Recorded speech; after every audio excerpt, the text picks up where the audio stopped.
आज की खबर बेहद दुखद है। आज 11 अप्रैल 2026 के दिन भारतीय संगीत की एक जीवित किंवदंती 92 साल की आशा भोसले को मुंबई शहर के ब्रीच कैंडी अस्पताल में भर्ती कराया गया है। 92 साल की दिग्गज सिंगर आशा भोसले को कार्डियक अरेस्ट आया है, जिसके बाद आनन फानन में उन्हें मुंबई के ब्रीच कैंडी अस्पताल में भर्ती कराया गया है। ब्रीच कैंडी अस्पताल के डॉक्टर प्रतीत समधानी के अनुसार आशा भोसले को कार्डियक एपिसोड के बाद अस्पताल लाया गया और वो इमरजेंसी मेडिकल सर्विसेज यूनिट में चिकित्सकों की निगरानी में है। हालांकि एक राहत देने वाली बात भी सामने आई है। उनकी पोती जनाई भोसले ने इंस्टाग्राम पर स्थिति स्पष्ट करते हुए कहा कि उनकी दादी आशा भोसले बहुत ज़्यादा थकान और छाती के इन्फेक्शन की वजह से अस्पताल में भर्ती हैं। उनका इलाज चल रहा है और परिवार को उम्मीद है कि वो बहुत जल्द ठीक हो जाएंगी। पूरे देश की दुआएं आज उनके साथ हैं। दोस्तों, जब हम आशा भोसले की बात करते हैं तो ये सिर्फ एक गायिका की कहानी नहीं होती, ये एक ऐसी स्त्री की कहानी है जिसने ज़िंदगी के हर मोड़ पर संघर्ष किया और हर बार जीत कर ही बाहर निकली। आशा भोसले का जन्म 8 सितंबर 1933 के दिन महाराष्ट्र के सांगली में एक मध्यम वर्गीय मंगेशकर परिवार में हुआ था। पिता का नाम था दीनानाथ मंगेशकर, जो शास्त्रीय संगीतकार थे और मराठी रंगमंच के दिग्गज थे। इनकी बड़ी बहन लता मंगेशकर और संगीत इस परिवार की श्वासों में था। लेकिन आशा जब महज 9 साल की थी तभी उनके पिता का देहांत हो गया। परिवार को मुंबई आना पड़ा। गरीबी और कठिनाइयों के बीच लता दीदी और आशा दोनों ने गाना गाना शुरू कर दिया और अपने परिवार का पेट पालना शुरू कर दिया। और फिर वो आया एक ऐसा मोड़ जिसने आशा ताई की पूरी जिंदगी बदल कर रख दी। महज 16 साल की उम्र में आशा भोसले ने घर वालों की मर्जी के खिलाफ जाकर अपने से कई साल बड़े 31 साल के गणपतराव भोसले से शादी कर ली। फिर उन्हें घर छोड़ना पड़ा, कोई सहारा भी नहीं था। इसके बाद 2 बच्चे हुए और फिर गणपतराव ने भी उनका साथ छोड़ दिया। यही वो दौर था जब आशा भोसले टूट सकती थी, लेकिन वो टूटी नहीं। उन्होंने अपनी आवाज़ को ही अपना हथियार बना लिया। 1940 के दशक के अंत में जब लता मंगेशकर बॉलीवुड की मुख्य धारा में आ रही थीं, आशा को वो गाने मिल रहे थे जो कोई लेता नहीं था।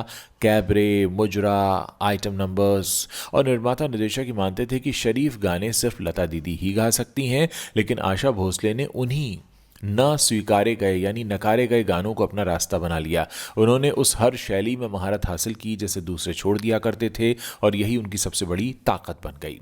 1950 और 60 के दशक में ओपी नैयर के साथ उनकी जोड़ी ने खूब धमाका किया। मांग के साथ तुम्हारा, ये है रेशमी जुल्फों का अंधेरा, आइए मेहरबां और एक के बाद एक ऐसे ही हिट गाने वो देती रहीं। ओपी नैयर ने एक बार आशा जी के बारे में सार्वजनिक रूप से कहा था, आशा भोसले की आवाज़ में वो आग है जो किसी और में नहीं है। और फिर इसके बाद एक वो दौर भी आया जब भारतीय संगीत हमेशा के लिए बदल गया। आशा भोसले ने बॉलीवुड के दिग्गज म्यूजिक डायरेक्टर R.D. बर्मन से शादी कर ली। पंचमदा और आशा जी, ये जोड़ी सिर्फ पति पत्नी की नहीं थी, यह संगीत का एक नया ब्रह्मांड था। 1970 और 80 के दशक में दम मारो दम, पिया तू अब तो आजा, ये मेरा दिल, चुरा लिया है तुमने जो दिल को और कुछ ऐसे ही गानों ने युवाओं को एक नई तरह का स्वाद चखाना शुरू किया। उस ज़माने में लोग कहा करते थे कि आशा सिर्फ कैबरे सिंगर हैं, फिर उन्हें पंचमदा के संगीत ने एक अलग ही निखार दिया। आशा ताई ने यह साबित किया कि वो सिर्फ शास्त्रीय संगीत भी गा सकती हैं, बल्कि वो तो गज़ल, पॉप और लोकगीत सब कुछ गा सकती हैं। दोस्तों, एक आंकड़ा मैं आपके सामने रखने जा रहा हूँ जिसे सुनकर आप दंग रह जाएंगे। आशा भोसले अब तक 20 से ज़्यादा भाषाओं में 12,000 से ज़्यादा गाने गा चुकी हैं। संगीत के इतिहास में सबसे ज़्यादा गाना गाने का रिकॉर्ड भी Guinness book of world record में उन्हीं के नाम है। आशा भोसले ने 18 नामांकनों में से 7 बेस्ट फीमेल प्लेबैक के फिल्म फेयर पुरस्कार भी जीते हैं। उन्हें साल 2001 में film fair life time achievement पुरस्कार दिया गया था। भारत सरकार ने उन्हें साल 2000 में दादा साहब फाल्के पुरस्कार और फिर 2008 में पद्म विभूषण से सम्मानित किया। 2011 में सर्वाधिक रिकॉर्ड की गई कलाकार के रूप में उनका नाम Guinness book of world records में शामिल कर लिया गया। 12,000 गाने, यानी अगर हम हर गाना 3 मिनट का भी माने तो ये करीब 600 घंटे का संगीत है। एक इंसान की एक आवाज़ और 600 घंटे का अमर खजाना। आशा भोसले का जीवन सिर्फ पुरस्कार कलाकारों की कहानी ही नहीं है दोस्तों, ये दुखों को पचाने की कहानी भी है। 1994 में उनके बेटे हेमंत का निधन हुआ। 2006 में उनकी सबसे प्रिय पंचम दा यानी आर.टी. बर्मन उन्हें 1994 में छोड़कर चले गए। 2022 में बड़ी बहन लता मंगेशकर भी इस दुनिया को छोड़कर चली गईं। एक वक्त ऐसा भी था जब उन्होंने 102 डिग्री के बुखार में भी स्टूडियो में खड़े होकर रिकॉर्डिंग की। दोस्तों, एक ऐसी स्त्री हैं आशा भोसले जो हर बार गिरी लेकिन हर बार उठी और फिर एक नया रूप भी लोगों को दिखाया। 92 साल की उम्र में आशा भोसले आज भी रुकी नहीं है। वो कुछ समय पहले एक म्यूज़िक कॉन्सर्ट में थी जहां उन्होंने पंजाबी सिंगर करण औजला का गाना तौबा तौबा गाया था और उनका ये वीडियो सोशल मीडिया पर काफ़ी वायरल भी हो गया था।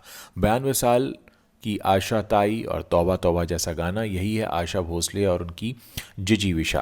दोस्तों, आज पूरा देश प्रार्थना कर रहा है। करोड़ों लोग जो इन 12,000 गानों में पले बड़े हैं, जिनकी जवानी इस आवाज़ की गवाह रही है, जिनकी माँओं ने इन गानों को गुनगुनाते हुए उन्हें थपकी दी है, वो सब के सब आज ब्रीच कैंडी अस्पताल की ओर मुंह करके दुआएं मांग रहे हैं। भारतीय संगीत का ये दिया बुझना नहीं चाहिए। ईश्वर से प्रार्थना है आशा जी जल्द स्वस्थ हों, जल्द घर वापस लौटें और उनकी वो आवाज़ फिर से गूंजे जो कई दशकों से, करीब 7 दशकों से इस देश की धड़कन बनी हुई है। इस पूरे मसले पर आप क्या कहना चाहते हैं? आप अपनी राय मेरे इस वीडियो के नीचे कमेंट सेक्शन है, वहाँ लिखना मत भूलिएगा। मुझे आपके कमेंट्स पढ़ने का इंतज़ार रहेगा।